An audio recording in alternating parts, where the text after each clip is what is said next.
सफलता प्लेटफॉर्म में आपका स्वागत है। आज क्लास 10th का क्वेश्चन देखने वाले हैं और चैप्टर है क्वाड्रेटिक इक्वेशन। बुक है आर.एस. अग्रवाल। ये रूट वाला क्वेश्चन थोड़ा सा विद्यार्थियों को थोड़ा सा हार्ड लगता है, तो आज हम इसी को बना रहे हैं। ये रूट वाला है, तो रूट वाले में इस वाले क्वेश्चन में रूट फाइंड करना है। Find root. ठीक, मुझे पता है ये स्प्लिटिंग मिडिल टर्म से बनेगा। स्प्लिटिंग मिडिल टर्म का नियम क्या है? फर्स्ट वाला और लास्ट वाला इस दोनों को मल्टीप्लाई करते हैं। फर्स्ट वाले का जो कोफिशिएंट है वो √7 है, लास्ट वाले का जो कांस्टेंट टर्म है वो 13 इंटू में √7 है। आपको पता होना चाहिए कि √7 गुना करेंगे 7 होगा और 7 को ये 13 होगा। 13 को 7 से गुना करेंगे 91, 91। और इस दोनों का जो प्रोडक्ट आता है उसका प्राइम फैक्टर करते हैं।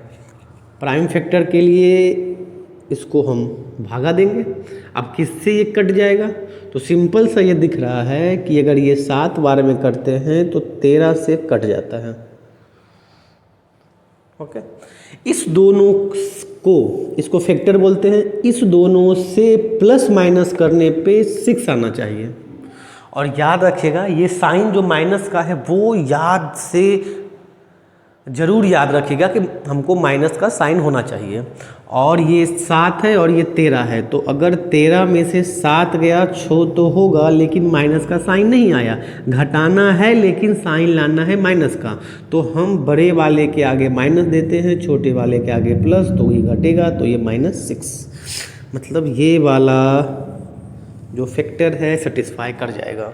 बस बहुत सिंपल। फर्स्ट वाले को नहीं छेड़ना है, लास्ट वाले को भी नहीं छेड़ना है, क्योंकि यहाँ पे हम स्प्लिटिंग मिडिल टर्म पढ़ रहे हैं।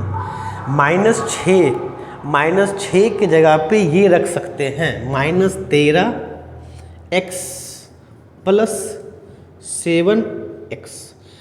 किसी को अगर डाउट है कि -13 और 7 को आगे पीछे किसको आगे रखे किसको पीछे, इसमें कोई दिक्कत नहीं, आपको जो इच्छा है वो रखिए। ओके, अब इस दोनों में कुछ कॉमन दिख रहा होगा और इस दोनों में कुछ कॉमन दिख रहा होगा, तो कॉमन लेना है। पहले इस दोनों में कॉमन लीजिए। कॉमन उसको बोलते हैं जो दोनों को भाग दे। इस दोनों को भाग देने वाला सिर्फ x है। यहाँ क्या बचा? यहाँ बचा √7, 2x था, 1x बचा। यहाँ पे क्या बचा? x हट गया, सिर्फ 13 बचा। ओके, अब इस दोनों में कॉमन देखते हैं। इस दोनों में कॉमन है, क्या है? इसके पास √7 है और ये 7 है। क्या हम 7 को √7 इंटू √7 लिख सकते हैं? बिल्कुल लिख सकते हैं। मीन्स हम बोल सकते हैं कि 7 के पास 2 √7 है, तो एक √7 को कॉमन ले लेते हैं। तो यहाँ पे क्या बचा हुआ है? एक √7 कॉमन ले लिए, तो एक √7 बचा हुआ है। x यहाँ पे माइनस √7 हट गया, तो क्या हुआ? 13 = 0। याद रखिएगा स्प्लिटिंग मिडिल टर्म का सबसे अच्छा चेक करने वाला है कि जो ब्रैकेट में है वो सेम आना चाहिए। तो यहाँ पे क्या है? √7x -13, इस दोनों में इसको कॉमन ले लिए। यहाँ पे क्या बचा? x + √7, okay, = 0।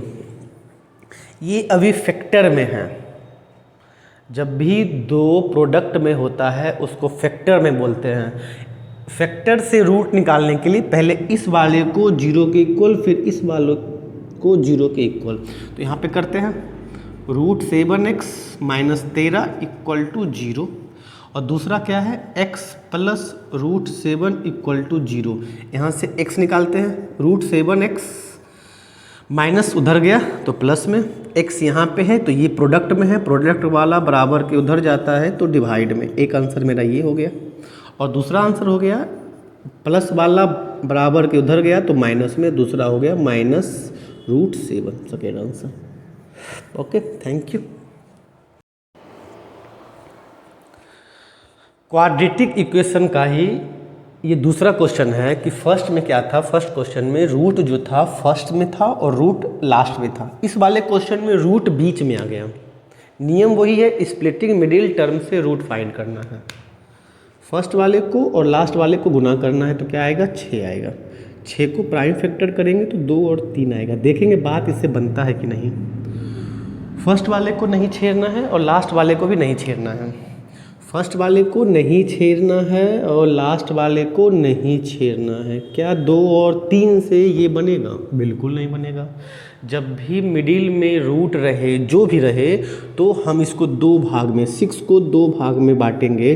जो रूट है रूट 6 है तो इधर भी रूट 6 है।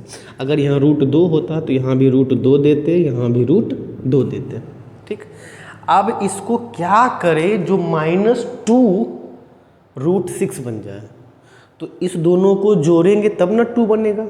और वो भी जोड़ना कैसा है कि माइनस का साइन आना है। तो दोनों में अगर माइनस लगा देते हैं तो क्या ये -2 रूट 6 बन जाएगा? बिल्कुल आ गया मेरा आंसर। इस वाले को तोड़ना होगा तो रूट 6x और माइनस में रूट 6x। कोई दिक्कत नहीं। अब कॉमन ध्यान से लेना है, इस दोनों में कॉमन लेना है पहले। रूट वाला सवाल है। क्या 3 को लिख सकते हैं रूट 3 इंटू रूट 3? ठीक। क्या रूट 6 को लिख सकते हैं रूट 3 इंटू रूट 2? अब कॉमन दिख रहा होगा, हाँ सर इसके पास भी रूट 3 है, इसके पास भी रूट 3 है। फटाक से रूट 3 कॉमन लीजिए। रूट 3x कॉमन ले लिए, कोई दिक्कत नहीं। इसके पास भी x है, इसके पास भी x है। अब यहाँ पे क्या बचा, इसके पास 2 रूट 3 था, एक रूट 3 हट गया तो क्या बचा, सिंगल रूट 3 2x था, एक x बचा। यहाँ पे क्या बचा, रूट 6 के पास एक रूट 3 और एक रूट 2, ये हट गया तो क्या बचा, रूट 2 बचा। कोई दिक्कत? याद रखिएगा इधर भी ब्रैकेट वही है, उधर भी वही होना चाहिए। माइनस, फिर से वही सवाल, 3 हट गया। अब कॉमन इस दोनों में लेना है तो रूट 6, तो भैया रूट 6 के पास तो रूट 2 इंटू रूट 3 लिख सकते हैं। 2 को क्या लिख सकते हैं, रूट 2 इंटू रूट 2। सर हाँ दिखा, कॉमन रूट 2 कॉमन दिखा, फटाक सा रूट 2 कॉमन ले लिए। अब रूट 2 इससे हट गया तो सिर्फ क्या बचेगा, रूट 3 बचेगा। और क्या बचेगा, x कुछ ना कुछ सेम आ रहा है ना। जब भी माइनस लेते हैं कॉमन और ब्रैकेट देते हैं तो अंदर का साइन होता है चेंज। वो 2 है, 2 को लिख सकते थे रूट 2, एक रूट 2 हट गया तो क्या बचा, रूट 2 इक्वल टू 0। क्या ये ब्रैकेट और ये ब्रैकेट सेम आया? अगर सेम आया तो हम सही चल रहे हैं, वरना कहीं ना कहीं गलत है। इस दोनों में कुछ कॉमन दिख रहा है, हाँ सर जो ब्रैकेट में है वो common, root 3x minus root 2, ये दोनों कॉमन हो गया। यहाँ पे क्या बचा, सिर्फ बचेगा रूट 3x माइनस रूट 2।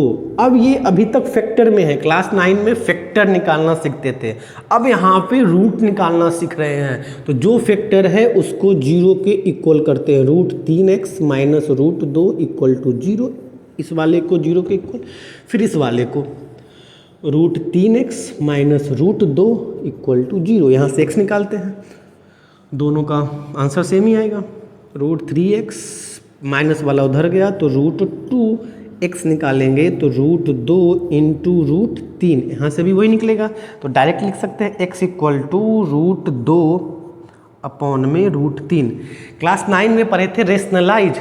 जब भी डिनोमिनेटर में इरेशनल आता है, इरेशनल नीचे में डिनोमिनेटर में, तो इसको रेशनलाइज करते थे। तो रूट 3 को रूट 3 से गुना करेंगे तो क्या आएगा, ये ऊपर में होगा रूट 2 इंटू रूट 3, यहाँ से हो जाएगा 3। इसको और सॉल्व करेंगे तो रूट 6 अपॉन में 3 आंसर। इसका भी सेम वही, रूट 6 अपॉन में 3, यही आंसर। एक ये आंसर, एक ये आंसर, क्वाड्रेटिक का ये हो गया फंडा। ओके, नेक्स्ट क्वेश्चन देखेंगे हम लोग। नेक्स्ट क्वेश्चन में सेम पहले की तरह क्वेश्चन है, सेम टू सेम। क्वेश्चन क्या था, 3 क्वेश्चन देखे, 2 क्वेश्चन अलग था। थर्ड क्वेश्चन पहले वाले की तरह है कि पहले रूट और लास्ट में भी रूट। देखिए फर्स्ट वाले को और लास्ट वाले को गुना करते हैं, गुना कीजिए। 4√6 इंटू 2√6, 4 को 2 से गुना करें क्या आएगा 8, √6 और √6 क्या होगा 6, आंसर क्या होगा 48। जो 48 आता है उसको प्राइम फैक्टराइजेशन करते हैं मिडिल टर्म तोड़ने के लिए, तो 48 आ गया। इस 48 को 2 से लगाएंगे 24 आएगा, 2 से लगाएंगे 12 आएगा, 2 से लगाएंगे 6 आएगा, 2 से लगाएंगे 3 आएगा। ये पाँच फैक्टराइजेशन आया। इस 5 में से 2 बनाना है और बीच वाले को खोजना है, मतलब इसको ऐसे अरेंज करना है कि 2 टर्म मिले और बीच वाला -13 मिले और गुना करने पे 48 मिले। तो कैसे मिलेगा देखिए, 3 दूनी 6 और इसको 2 दूनी 4 और 4 दूनी 8। क्या 8 और 6 से बनेगा? कभी नहीं बनेगा। चलिए कुछ और देखते हैं, 13 लाना है। 3 दूनी 6, 6 दूनी 12, 12 से भी नहीं बनेगा। आगे देखिए 2 दूनी 4, 4 दूनी 8, 8 दूनी 16, 16 और 3 से क्या 13 बनेगा? बिल्कुल बनेगा। अगर दोनों को माइनस करते हैं तो माइनस कोई ऐसे भी कर सकता है, लेकिन इसका आंसर क्या होगा 13। लाना क्या है -13। तो याद रखिएगा जब भी माइनस में लाना है तो बड़े वाले के आगे माइनस देंगे। तो हम ये करेंगे -16 + 3 = -13। ये वाला नहीं होगा, ठीक। अब तो बहुत सिंपल हो गया, हमारा 2 टर्म मिल गया और दोनों को गुना करेंगे तो 48 बन रहा था।